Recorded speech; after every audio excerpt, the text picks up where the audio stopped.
atentamente a aflição do meu povo que está no Egito, e tenho ouvido o seu clamor por causa dos seus exatores, porque conheci as suas dores. Portanto, desci para livrá-lo da mão dos egípcios e para fazê-lo subir daquela terra a uma terra boa e larga, a uma terra que mana leite e mel. Amém? Amém. Moisés estava ali recebendo o chamado de Deus. O chamado de Deus é algo que muitos de nós queremos, é algo que muitos de nós desejamos. O chamado ministerial, a nossa vocação, o objetivo de Deus, o projeto, a vontade, o sonho de Deus para a nossa vida. Certamente que se nós fôssemos caminhar na palavra, nos fatos, nos acontecimentos, nós entraríamos até o ponto em que Moisés é usado por Deus para retirar o povo do Egito com a manifestação do seu poder, com a manifestação da sua presença, com a manifestação do seu amor, da sua força diante do poderio egípcio, para que ali se estabelecesse o seu desejo, para que ali se estabelecesse a sua vontade. Porém, hoje nós não caminharemos para frente. Hoje nós iremos fazer uma reflexão da caminhada de Moisés até este momento, até este ponto, um ponto que é muito desejado. Quantos aqui desejam serem chamados por Deus? Amém? Amém? Quantos desejam serem enviados por Deus? Amém. Quantos desejam receberem uma missão de Deus? Amém. Uma comissão de Deus? Quantos aqui querem ser usados para que os sonhos de Deus se realizem através da sua vida? Quantos desejam? Então diga: Senhor, eu quero, Senhor. Diga: Senhor, eu desejo, Senhor. Se voltarmos em Êxodo capítulo 2, voltarmos um capítulo atrás, no versículo 1, nós vamos a partir de agora ver os fatos que ocorreram durante o nascimento de Moisés.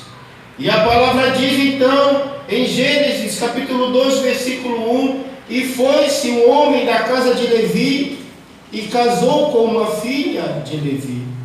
E a mulher concebeu e teve um filho, e vendo que ele era formoso, escondeu-o 3 meses. Diga: escondeu.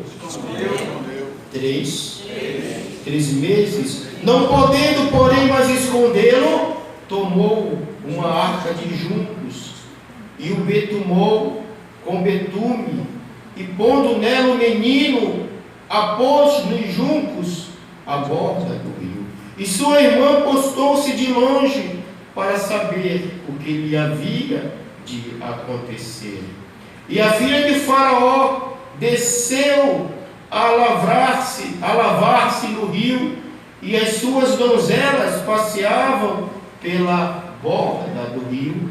E ela viu a arca no meio dos juncos, e enviou a sua criada, e a tomou, e abrindo-a viu o menino, e eis que o menino chorava, e moveu-se de compaixão dele, e disse: dos meninos dos hebreus é este. Então disse a sua irmã, filha de Faraó: irei eu a chamar uma ama das hebreias, que crie este menino para ti.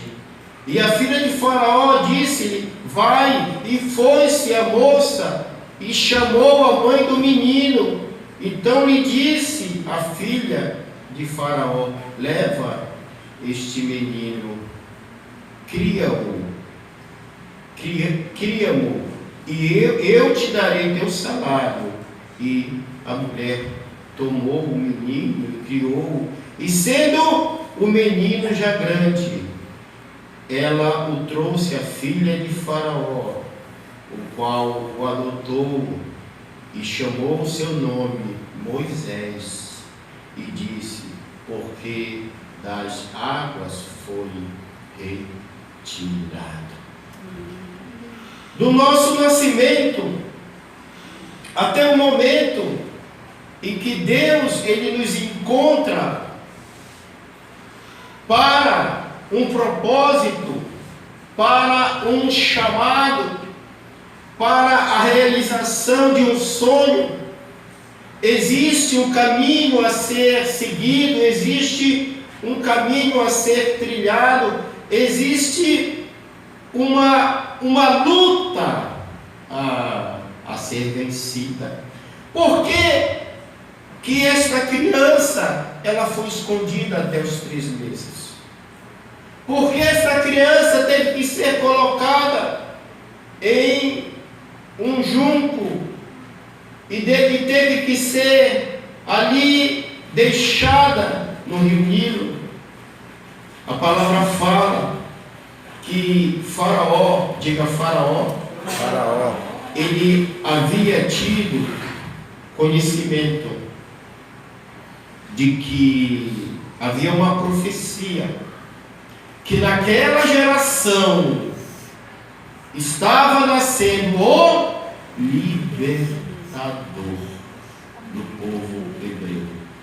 Já havia então uma profecia referente ao nascimento do libertador, e em Êxodo capítulo 1, versículo 22, a palavra então diz: então ordenou Faraó a todo o seu povo, dizendo: a todos os filhos que nascerem lançareis no rio, mas a todas as filhas guardareis com vida.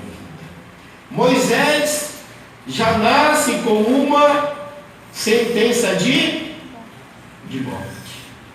Moisés já nasce. Moisés, está ouvindo bem?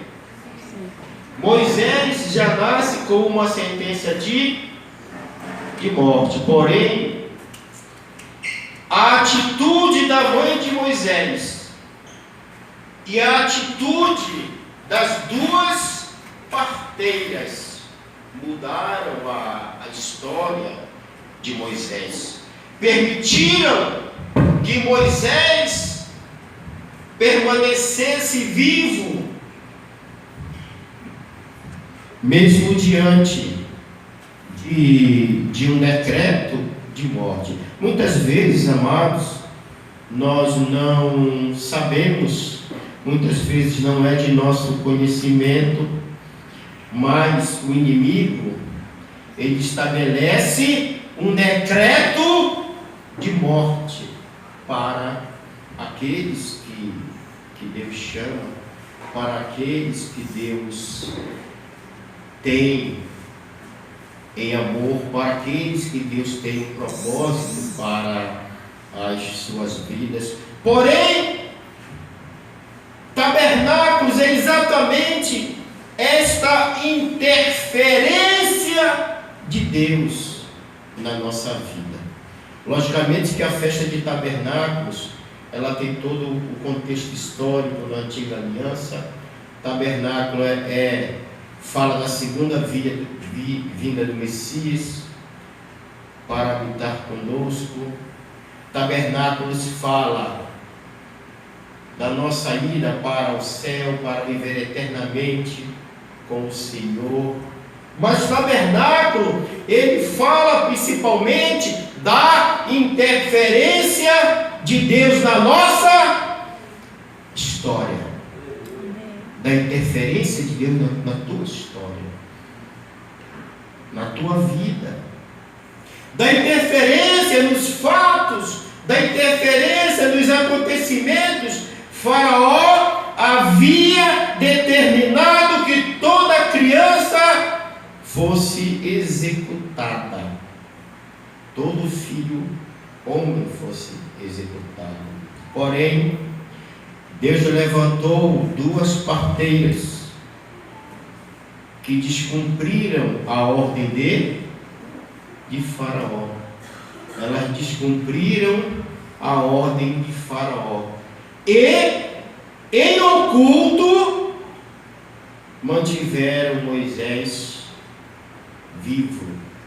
Em oculto, foram cúmplices da mãe de Moisés para que Faraó não tivesse conhecimento, para que o exército de Faraó não tivesse conhecimento da existência de Moisés. E tendo já Moisés 3 meses, a mãe dele então tomou uma atitude, diga atitude. E então colocou Moisés num cesto de junco, colocou no Rio Nilo, orou ao Senhor certamente, e ali Moisés foi sendo guiado, não pela correnteza do rio, não pelas águas do Rio Nilo, mas pela mão de Deus. Porque tabernáculos é a presença de Deus na nossa história, na nossa vida. Amém? Deus entrou na história de Moisés. E a partir daí Deus começou a guiar os seus caminhos, a protegê-lo. E Moisés então, ele chega até o local onde a filha de Faraó estava banhando, estava ali se refrescando, fez com que ela tomasse um apreço pelo menino. E essa história você já conhece, já viu muitas vezes, já falou, já viu na televisão muitas vezes. Mas a partir daí então Deus colocou Moisés no lugar mais seguro que existia naquela época, que era o castelo de Faraó. Não existia lugar mais seguro que o castelo de Faraó. Preste atenção, Deus, Ele vai levantar pessoas na tua vida que vão te ajudar. Amém? Deus não vai deixar você morrer. E Deus, Ele vai te colocar no lugar mais seguro possível, para que você possa aguardar o tempo do teu chamado, o tempo do cumprimento do teu sonho.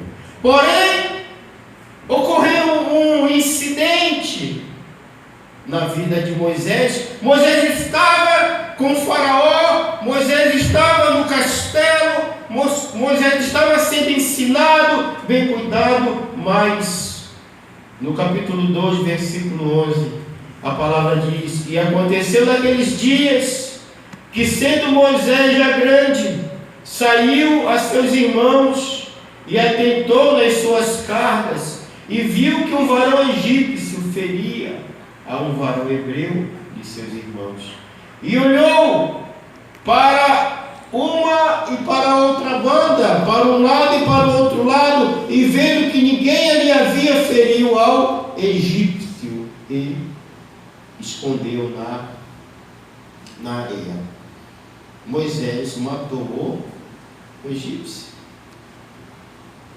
Não podemos dizer, não, Deus mandou Moisés matar o egípcio. Não, Deus não mandou Moisés matar o egípcio.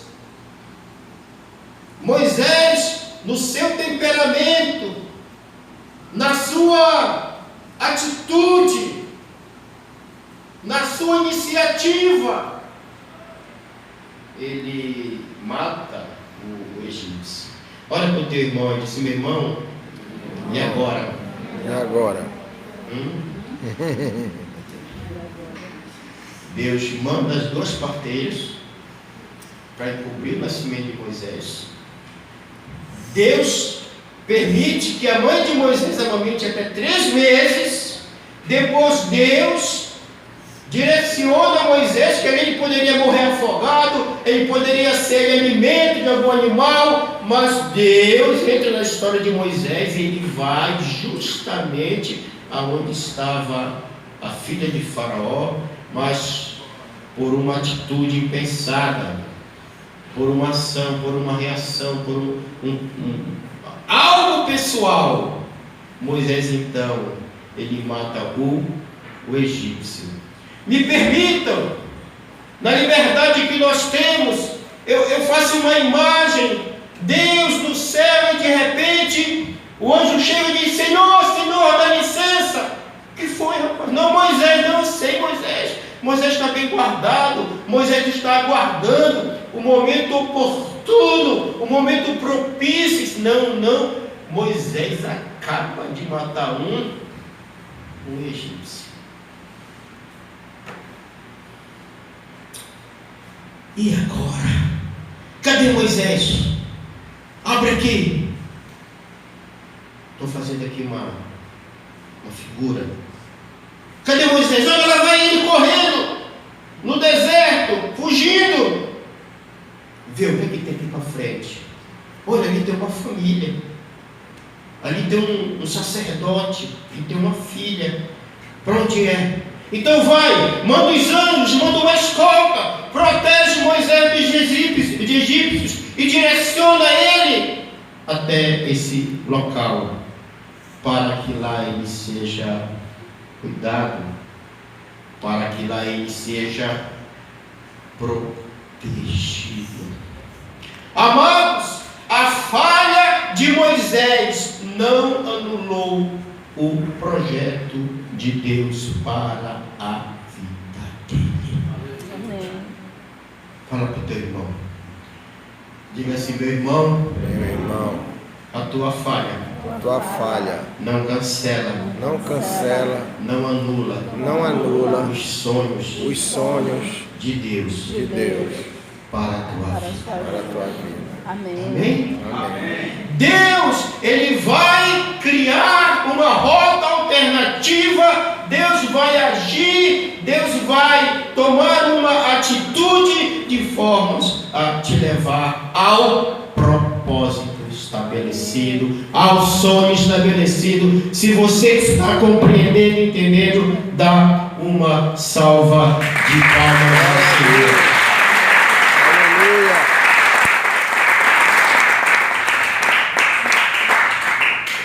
Quem tem carro aqui? Quem dirige? Aí você usa o Waze, né? Aí coloca lá: Ame Jesus, vê o peso. Aí ele vai te guiando. Aí você vai. Aí diz assim: vire à direita. Você vira à direita.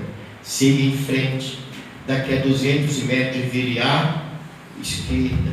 Mas se de repente você, por uma iniciativa própria, que não tem nada a ver com o aplicativo, ao invés de virar para a direita, você vira para a esquerda, o que é que ele vai fazer? O que é que ele vai dizer?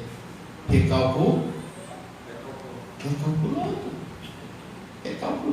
Veja bem, não importa quantas vezes você sair da vontade de Deus, não importa quantas vezes você deixar de sonhar os sonhos de Deus, o Senhor, Ele sempre estará recalculando a tua rota para te deixar no local. É verdade. Amém. Às vezes eu imagino Davi. Muitos falam que Davi era valente. Eu não sei se de fato Davi era valente, mas uma coisa é certa: Davi tinha muita fé. Davi acreditava muito no Deus a quem ele servia. Agora, imagina quando Davi chega na frente, no fronte de guerra, para levar ali, ele levou um lanche, levou um alimento para os seus irmãos, e ele vê aquela situação. O exército filisteu na frente, o exército hebreu aqui em fila. Naquele tempo não tinha bala, não tinha bomba, a guerra era no soco, era no tapa, era na facada. E ele chega a ver aquele cenário e vê Golias. Golias desafiando, Golias dizendo: ei, tem homem aí, não precisa de mortes, manda só um, manda, quem ganhar fica senhor, quem perder vira escravo. E Davi, quando chega, Davi, ele não aceita aquela ofensa, porque aquela ofensa não era contra ele, aquela ofensa não era contra o exército hebreu, aquela ofensa era contra o Deus vivo. Amém. E Davi, então, ele vai com Saul, ele toma a responsabilidade para si, e Saul dá a armadura, só que ele era pequeno, Davi era franzino, segundo a palavra, Davi era baixinho, segundo a palavra, e Davi ainda tenta experimentar, só que não dá nele, pastor Paulo, não deu, e ele joga tudo fora, e pega uma baladeira, que para nós a baladeira lá é funda, que chama, é uma baladeira diferente, e ele sai correndo. E eu imagino da mesma forma o anjo chegando: Senhor, que foi agora? Olha, Davi ficou louco, deu a doida, ficou maluco. Mas o que foi? Ele está indo contra Golias com uma funda. Ai, Deus, assim, Deus só não falou meu Deus porque ele é Deus, né? Ele diz assim: misericórdia, manda um anjo, escaneia a armadura de Golias, vê aí, é fechada, é uma armadura completa. Aí passa lá o scanner lá nos céus. Ei, mas tem um orifício por onde ele respira, que dá bem na testa dele, no meio da testa dele. Então vai lá, anjo, na hora que Davi jogar a funda, lançar a funda, na hora que Davi jogar a pedra, tu vai lá, anjo, tu pega essa pedra, tu sai voando com essa pedra, tu acelera essa pedra e faz ela entrar exatamente no único lugar vulnerável do inimigo. Ou você acha que foi Davi que acertou? Não, bicho, foi Davi. Amado, Davi nem sabia daquilo. Davi nem sabia. Imagina, Senhor, que foi que houve agora? Pedro cortou a orelha de Malco. Quando foram prender Jesus, os sacerdotes, os guardas dos sacerdotes foram prender Jesus. Jesus estava esperando. E aí Pedro, que estava com uma espada, quando o soldado chegou ele para cortar o dedo, será que Deus mandou ele cortar o dedo de Malco? Claro que não. Foi uma atitude causada pelo temperamento. Então Deus, ele mede as nossas intenções. Deus não mede os nossos erros. Se Deus fosse medir os nossos erros, amados, nós estávamos condenados, porque nós continuamos errando. Mas Deus, ele mede as nossas intenções. E quando erramos bem intencionados, quando erramos querendo acertar, quando erramos sem maldade, Deus, Ele age a nosso favor e reprograma o nosso caminho e reestabelece a nossa condição de vitória. Amém? Amém. Então, Pedro corta a orelha de Marco. Senhor, Pedro, olha lá o que ele fez. Aí eu imagino Deus dizendo: Jesus, cola essa orelha aí. Misericórdia, cola essa orelha aí. E Pedro? Não, Pedro, deixa ele aí. Pedro, nós temos um propósito para a vida de Pedro. Nós temos um sonho que precisa ser realizado na vida de Pedro. Amado, aonde foi que você saiu da rota? Aonde foi que Deus disse: dobra para a direita? E você dobrou para a esquerda. Aonde foi que Deus disse: para? E você continuou andando. Aonde foi que você se decepcionou, se desiludiu, se cansou e abandonou os sonhos e os projetos que Deus tem para a tua vida? Aonde foi?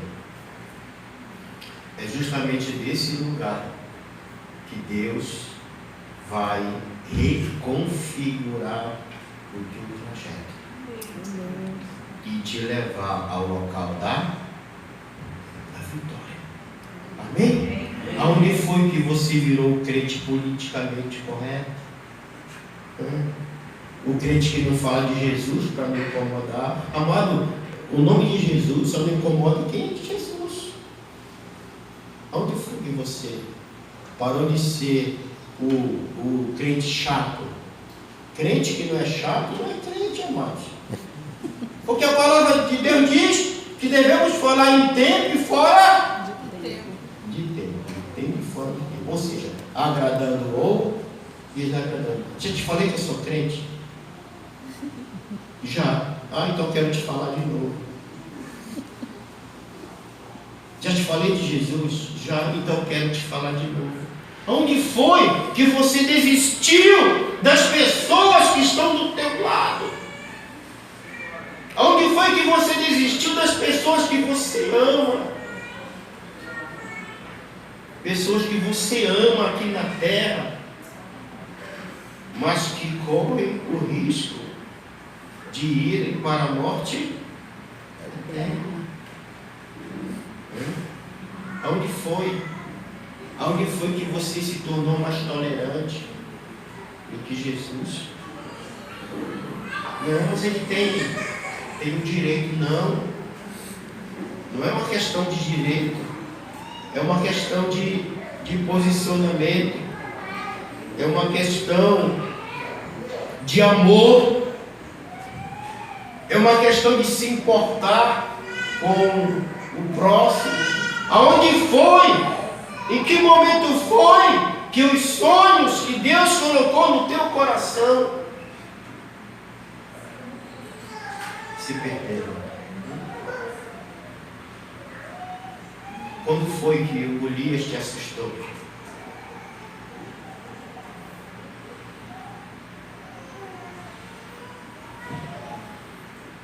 Aonde foi?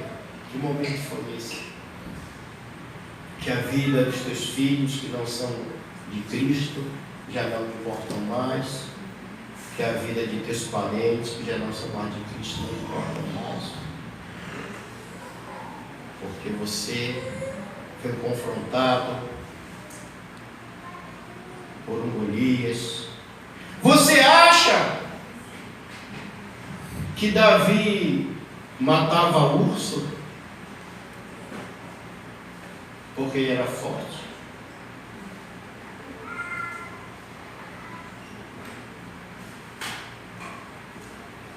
Você acha que Gideão era forte? Gideão foi um libertador que nem Moisés, lá em Juízes. Um libertador que nem Moisés.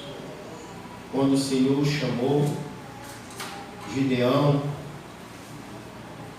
ele estava com tanto medo que ele não falou somente dele, ele já colocou toda a família. Ele pensou, bem, eu vou dar uma chorada aqui para Deus. E para não ter problema, eu já vou falar da minha família logo, vou tirar todo mundo desse negócio. E Gideão, ele diz, mas Senhor, a minha família é a mais pobrezinha que tem. E dentro da minha família eu sou o mais fraco. Amados, os midianitas, eles vinham, saqueavam, levavam tudo. Você está sendo saqueado. Você está sendo roubado na sua fé, na sua integridade, nos seus sonhos, no seu ministério. Qual foi o momento que Deus, ele deixou, ou você impediu Deus de tabernacular com você, de fazer parte da tua história, de ser a tua força, de ser a tua coragem? Eu tive uma vez um incidente. Eu tive uma reciclagem de plástico lá no Aural. Sempre me meti nessas coisas. E eu tinha lá um funcionário.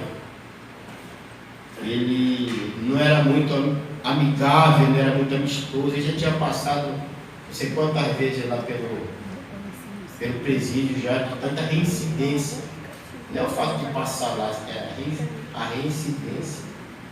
E as coisas estavam difíceis, o salário dele estava atrasado. E eu lembro que ele se levantou contra mim e tinha uma mureta dessa altura, mais ou menos, como se eu estivesse ali no chão. E tinha uma geladeira bem aqui, e ele estava bem aqui assim. E esse homem, ele saiu do controle. Ele pegou a chave de fenda e veio para cima de mim. Aí eu olhei a mureta, eu olhei para ele. Eu não sei brigar, tá, amados? Não sei brigar. Nunca aprendi a brigar. Então, quando eu olhei para ele, eu pensei, não sei brigar, vou apanhar. Vou ser furado. Eu olhei para trás para correr. Eu disse, eu não sei correr também.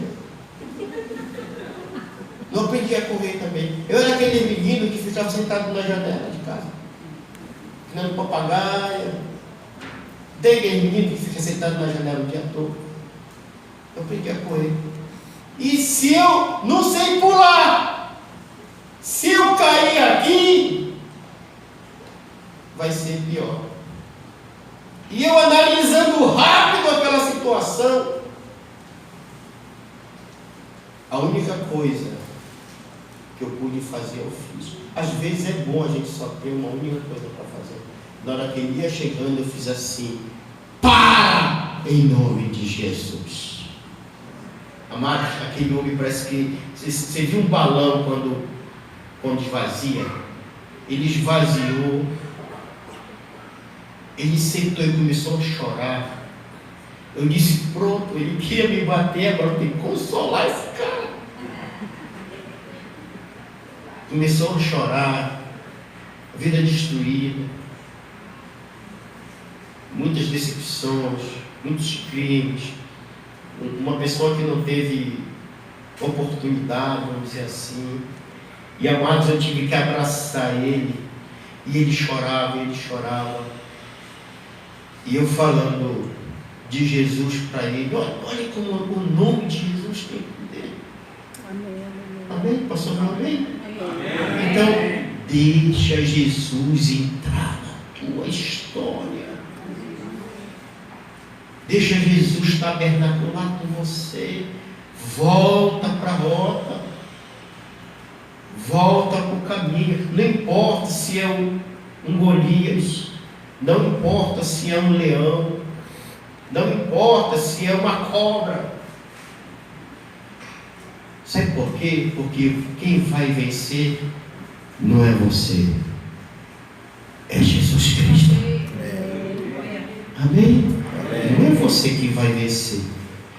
Em Benevides, nós íamos, eu morava no Tapajós, eu trabalhava no secular, a Célia ia cedo de ônibus.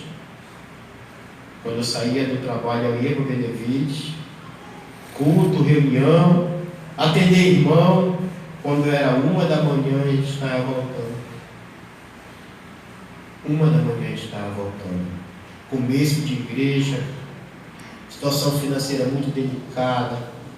Aí uma vez, na volta, acaba a gasolina na frente do Che Guevara.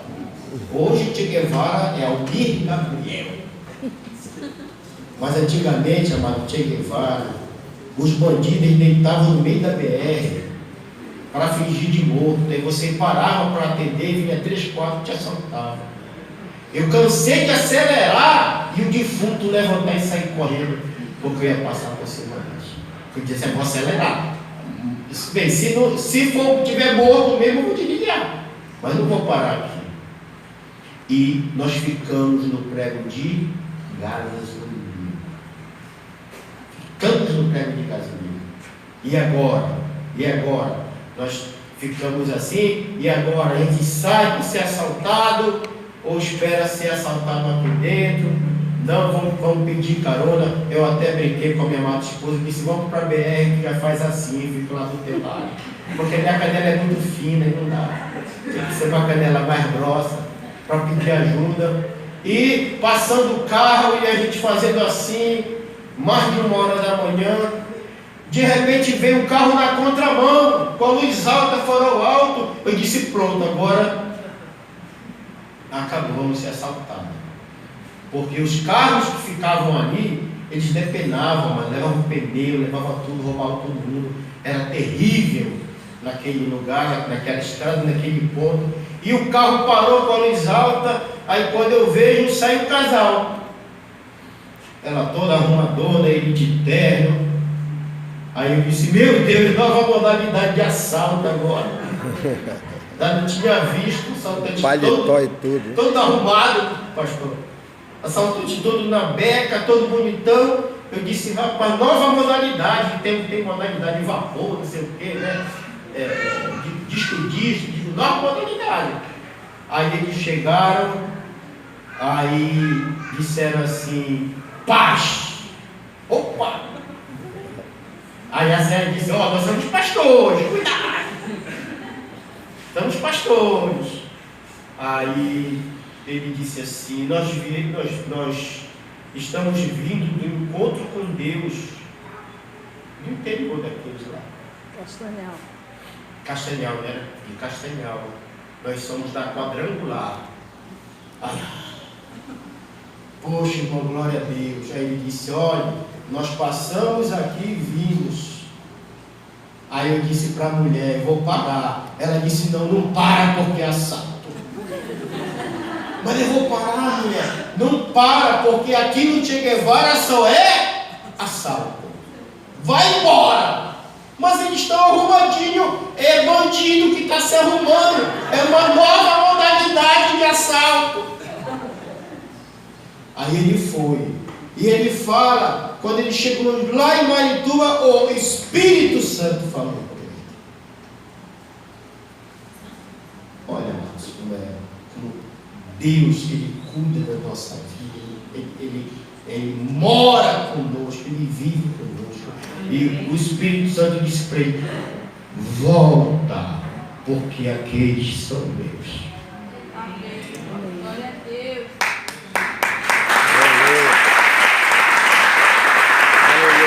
Isso faz tanto tempo,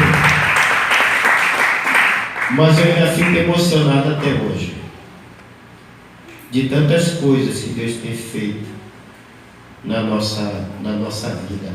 Amados, Deus, Ele cuidou de Moisés, Deus cuidou de Davi, Deus cuidou de Gideão, Deus cuidou de Pedro, Deus cuidou de Adão e E Adão e Eva tinham acabado de pisar na bola, literalmente falando.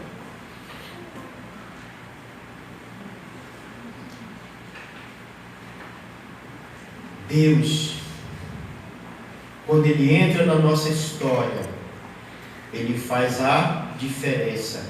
E quando nós, por algum motivo, nós perdemos a rota, perdemos o caminho, o Senhor não nos abandona. Pelo contrário, Ele reprograma o nosso caminho e nos leva ao sonho, ao lugar desejado.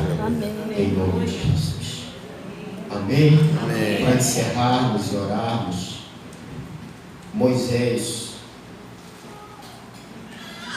foi direcionado, ele ganhou uma varoa. Ele foi lá para Jetro, né? O sogro dele, que era o sacerdote. Deus deu uma varoa para ele. Ali Moisés continuou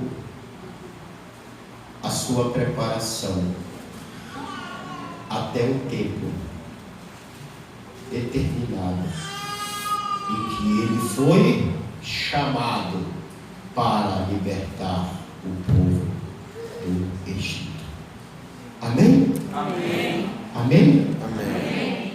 Deus, Ele está cuidando da tua vida. Deus está cuidando da tua história. Amém?